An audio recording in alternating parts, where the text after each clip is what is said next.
Somehow, against all odds, the Mushroom Cup is the best cup in Mario Kart World. Despite being the first cup of Grand Prix, it manages to be something special. Not to be confused with the very pretentiously named Special Cup. But what exactly is it that makes the Mushroom Cup so much better than every other cup in the game? In Mario Kart World, the Grand Prix is about way more than just driving on 4 random courses. We're traveling across the country, going from one landmark to the next. It feels entirely different from every other Mario Kart game we've had so far. In this new format, each cup has the potential to be a unique, memorable, and most importantly, cohesive experience. But as we'll see, some cups have a stronger unifying vision than others. Let's start by looking at the Leaf Cup. In any other game, this would be an easy top 3.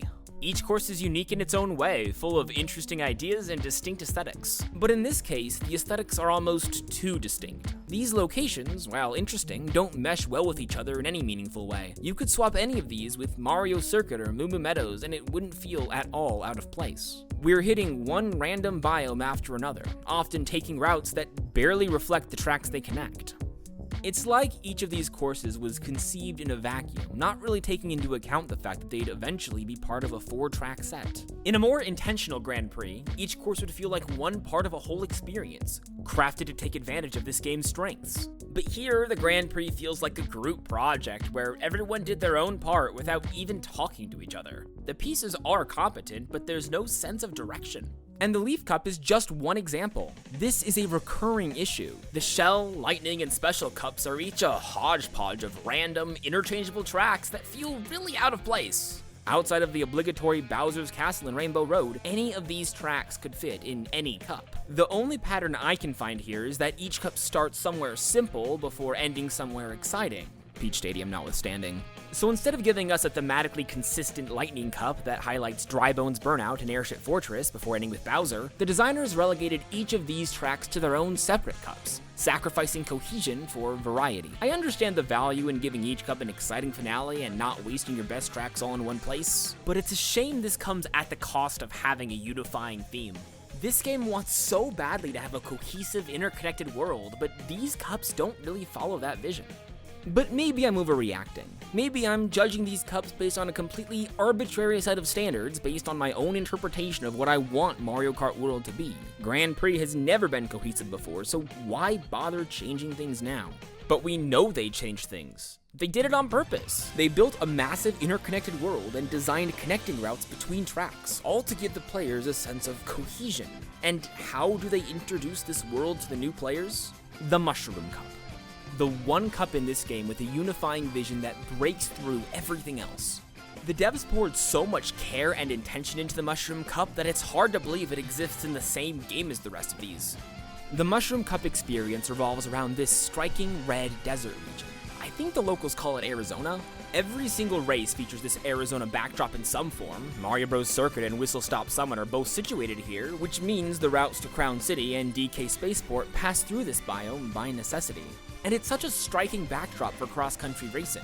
It calls to mind the long stretches of open road across the American West, intentionally evoking Route 66 and capturing the road trip vibe to this game better than any other location. It's a straightforward, memorable experience that sticks to its theme quite well. There's really no competition. Well, okay, there's a little bit of competition. The Star Cup gets an honorable mention for being icy, cold, and committed to it. We start with 3 laps of DK Pass, climb the snowy slopes to the icy Starview Peak, descend to Sky High Sundae, and then crash through the frigid waves on the way to Wario Shipyard. While I respect how each route features ice or snow to some extent, it's not quite as cohesive as Arizona was. Tonally, Sky High Sundae kinda sticks out, being a little bit too whimsical and colorful to really fit in with the rest of the cup. As it turns out, ice and ice cream are 2 very different things. And despite their best efforts to make the route to Wario Shipyard feel chilly and cold, the actual Wario Shipyard feels wet and watery. Not a great continuation of the winter theme we started with. Though, again, I do think the Star Cup handles things much better than half the cups in this game. The Flower Cup also gets an honorable mention, as Desert Hills to Shy Guy Bazaar feels like the most natural thing in the world. Wario Stadium is in Arizona, which is very Mushroom Cup coated, but I can forgive that. Arizona is a form of desert after all. Things don't really start falling apart until Airship Fortress. Yes, Airship Fortress does overlook the desert, but the route that this cup uses to get there is not desert themed at all. I wouldn't say this detracts from the desert theme, but it doesn't quite commit as hard as the Mushroom Cup did. The Banana Cup isn't exactly an honorable mention, but at least it tries something. We have two nice pairs of tracks here. Peach Beach and Salty Salty Speedway complement each other really nicely, as do Dino Dino Jungle and Great Block Ruins. It's just, well, the touristy beach theme doesn't really blend in with the adventurous vibes of the overgrown jungle tracks. There's thematic whiplash here that makes you wonder if there might be a better way to organize these tracks, but it's really not that egregious. So to recap, the Mushroom Cup has a clear, memorable identity. The Flowers, Star, and Banana Cups similarly try to follow their own track themes, but they all fall short in one way or another. The other four cups don't even try to be coherent, opting instead for a random set of tracks that start somewhere easy and end somewhere exciting. So, total mushroom victory, right? Yes, but thematic consistency is not the only thing the Mushroom Cup is the best at. It also has some of the best courses in the entire game. Mario Bros. Circuit is a fantastic starting point, and I don't think there's ever been a more iconic opening track in a Mario Kart game. It doesn't do anything crazy, but it refuses to be as generic as the Luigi circuits and Mario Kart stadiums of the world. There are plenty of wide turns, a few neat shortcuts, and some simple branching paths at the end that provide opportunities for gliding and grinding. But then we get to our first connecting route, which perfectly sets the tone for the rest of the game. We're hitting the open road with nothing but possibilities before us. Something about the Arizona landscape really tickles the imagination. It's more visually interesting than the sandy desert hills biome, but it's also barren enough to be a blank canvas. There are smatterings of civilization, what with the diners and power lines, but everything feels very sparse, built out of a pragmatic necessity. It's a simple yet memorable way to start things out. Eventually, the road gives way to Crown City, one of the best realized locations in the game. Like the city tracks from Mario Kart Tour, Crown City is a 3-lap segmented course that follows different paths depending on the lap. The cool part, as far as Grand Prix is concerned, is how different connecting routes will show off different parts of the city. In the Mushroom Cup, you'll be racing on Section 2, but later on in the Shell Cup, you'll be racing on a version of Section 1. Together, these cups teach the players that connecting routes can shake up the destination tracks, encouraging players to try out different routes to see how it affects their favorite courses. Putting aside the fact that nobody really likes the connecting routes, Crown City is an excellent addition to the Mushroom Cup all on its own. The second segment, which is still part of the connecting route technically, has plenty of city driving, which makes the Crown City aspect of this course feel a bit longer than just the third lap. And that third lap is already pretty memorable. The players race on the active construction above the city, a section dedicated to ramps and rails and... are those solar panels?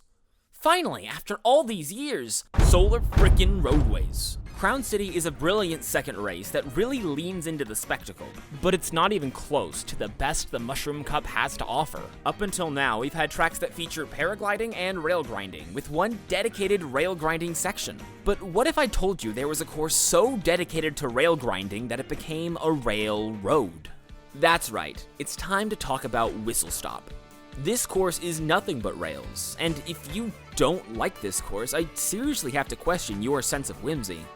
Some courses in this game, like Desert Hills and Moo Moo Meadows, don't seem at all interested in engaging with the game's new mechanics. Some courses, like Dino Dino Jungle, use the new mechanics as enhancements to an already competent course. And then you have courses like Whistle Stop, built from the ground up to showcase the new mechanics. Other courses utilize rails, but Whistle Stop owns them. And as a result, it's one of the most fun tracks in the game. And it's integrated into the cup so well. The lead-up route takes you out of Crown City, which is itself a significant section of the route, and back toward the Arizona biome. A train passes overhead, which itself would be some nice foreshadowing for the course to come, but it doesn't stop there. When you cross that border from California to Arizona, you find yourself soaring over a train yard. You couldn't ask for a more faithful connecting route. We've established the setting perfectly. And if you just couldn't wait to start grinding on some rails, good news, there's plenty of railing to be had here. This route does such a good job encapsulating the idea of Whistle Stop Summit that it completely makes up for the fact that you only play one lap of the actual course. And aesthetically, trains make so much sense here. We're in Arizona, home of the Dallas Cowboys. Nothing says Western quite like a mountain with trains. But also, since this is the third track in the set, the Arizona theme has become a consistent through line, functioning as the starting point or destination for every track in the Mushroom Cup. Now, how does DK Spaceport fit into all of this? Honestly, not very well. Thematically, something like Wario Stadium probably would have made more sense for the Mushroom Cup. But DK Spaceport makes up for it by being the best finale the Mushroom Cup could have asked for. See, one problem that almost every cup faces is an anticlimactic finale. Wario Shipyard and Dry Bones Burnout are exciting locations for a final race, but they're tied to a connecting route, which means we only get to experience one lap of each. I've talked at length in another video about how this is a bit of a problem, but I can forgive the second or third race of a cup for being a bit anticlimactic. They aren't as important and can afford to feel like transitional tracks, but the final race of a cup should feel significant somehow. DK Spaceport is one of the few tracks to actually accomplish this. DK Spaceport is 6 segments long, and when you play the Mushroom Cup, you get all 6 segments. Nothing is cut short, it's a full, complete experience. And these 6 segments have it all. Tricks, cool jumps, obstacles, a dedicated section for rail grinding, and a dedicated section for wall riding. It's surprising how rare the wall riding sections are. Many courses have wall riding shortcuts, but rarely is there such an obvious place in the middle of the track to do it. Spaceport's design is so intentional about giving players a chance to try out the new mechanics that it's a perfect fit for the first cup. This finale is memorable, exciting, and long enough to feel satisfying, which is something that can't be said for any other race that isn't called Rainbow Road. DK Spaceport, despite not really being an Arizona track, belongs in the Mushroom Cup. Not just because of its full-length finale, but because it commits to this game's new mechanics in such a blatant way. If we look back, we see that the entire Mushroom Cup is like this. Every track features rails and gliding to some extent, and DK Spaceport is one of the few tracks in the game to intentionally highlight wall riding. The only new mechanic not showcased in the Mushroom Cup is boat mode, which I think to some people might be another point in the Mushroom Cup's favor. And besides, there are so many water sections in this game that I think we can forgive the 2 desert cups for staying on dry land. Why, yes, I did choose Pokemon Ruby. Why do you ask? I think what I like the most about the Mushroom Cup is how unapologetically Mario Kart World it all is. From the routes weaving through the desert to the skies above Crown City, the Mushroom Cup is the Grand Prix that best conveys everything Mario Kart World has to offer. It plays to this game's strengths perfectly, with the strongest cohesive identity out of any cup, and a climactic finale that is only rivaled by the Special Cup's Rainbow Road. You could never get such a tightly crafted experience in Mario Kart 7 or 8, which makes it the perfect introduction to Mario Kart World. Everything feels perfectly and intentionally engineered to take advantage of everything this game has to offer. But it's also a little sad. The Mushroom Cup is the best cup in the game, but it's also the first cup in the game. It sets expectations for the player, promising a world of meaningful connecting routes and climactic final races. The other cups have some great tracks, some fun connecting routes, and eventually another satisfying finale, but none of them ever quite live up to the promise of the Mushroom Cup.